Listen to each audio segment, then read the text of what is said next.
Hello dear children, I welcome you all to this standard 5 SST class.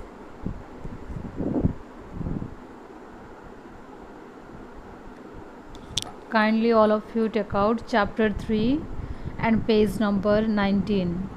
And today I am going to teach you the climate zones of the earth. So children, let's start the chapter. People living in various parts of the country follow different lifestyles. This difference is due to the influence of the climatic conditions at the place they live. The climate of a country varies from place to place. In our country, some places have a cold climate while some have a hot climate. It is humid in some places and in some areas there is snowfall.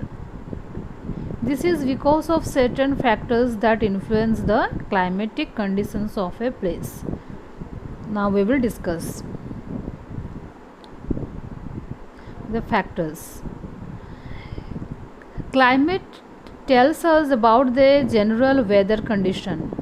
The weather of a place is defined as the condition of the atmosphere at a given place and time. Weather changes can occur on a daily basis. It is generally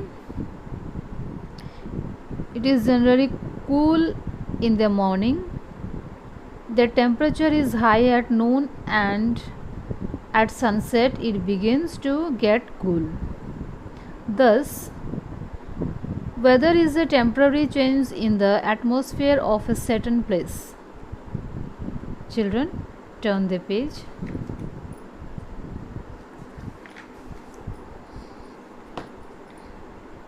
Next we will see distance from the equator. The sun rays are the most important factor that influence the climate. Near the equator or on the equator, the sun shines brightly and the rays are vertical. The sun rays directly cover only a small area. Hence, the places around the equator have not hot climate. At places near the poles, the sun rays are slanting and cover a large area. Such places away from the equator get less heat and are cold depending on the heat received. The earth is divided into 3 climatic zones. See children, this is the distance from the equator. This is sun rays and this is equator. Inclination of the sun rays. Next we will discuss the earth is divided into 3 climatic zones. What are that? First we will discuss torrid zone. What is torrid zone, children? The areas lying between the Tropic of Cancer and the Tropic of Capricorn on the both sides of the equator are called the hot or torrid zone. The sun rays fall directly on these areas, resulting in a hot climate throughout the year. Number 2, frigid zone. What is frigid zone? The area lying between the Arctic Circle and the North Pole in the northern hemisphere and between the South Pole and the Antarctic Circle in the southern hemisphere are known as frigid zone. These areas are located far away from the equator and receive the slanting rays of the sun. Hence they are called regions. Number 3, temperate zone. What is temperate zone? The region lying between the torrid and the frigid zones on the both sides of the equator is known as the temperate zone. The area is neither very hot nor very cold. Thus, the temperature goes on decreasing when we move away from the equator. The latitudes give us the information about how far a place is from the equator. Next we'll see height above the sea level. The temperature decreases as one moves to places at a greater height from the sea level. We know that the hill stations are cooler than the other places. This is because of the height of the place from the sea level.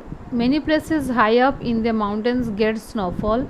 Many mountain peaks are covered with snow. This is due to the height of these places. Number 2, distance from the sea. The climate of a place near the sea is neither very hot nor very cold. This is because land heats up and cools down quickly. Therefore, the distance from the sea is very important factor that influences the climate. Chennai is placed close to the equator but is located near the sea coast. All places laying close to the equator suffer extreme type of climates, but Chennai enjoys moderate climate, which is neither too hot nor too cold. Next we'll see direction of the wind. The movement of the air from one direction to the other is called wind. The winds, while blowing in various directions, carry along with them the cool sea breeze or hot air. The temperature of a place becomes cool when winds get sea air or moist winds with them. In the same way, when winds carry hot winds with them, they raise the temperature of the region they are blowing through. Sometimes winds cause rains at some places by carrying clouds with them. Thus, winds help in modifying the climatic conditions of a place. So next we'll see humidity and rainfall. Moisture in the air is called humidity. The humidity in the air depends on the nearness of a place to the sea and the direction of winds. If the winds pass over warm water bodies, the humidity increases. The humid air can cause rainfall. The amount of rainfall a place receives and the time it gets the rain decides the type of climate of a place. Thus, humid air is more essential than humidity. Every place on the earth does not get the same amount of rainfall, but the distribution of rainfall exerts tremendous influence on the climate of a place. Last, we'll see ocean currents. Ocean currents are the streams of hot water or cold water within the ocean in a particular direction. These currents affect the climate of nearby areas. For example, the warm Gulf Stream is a source of great relief to the people of North America. It helps to increase the temperature to a great extent. Okay, children, let's learn words. You write down these meanings: weather, climate, atmosphere, altitude, and humidity. You write down in the SST copy and read this chapter and note down the important things. Thank you.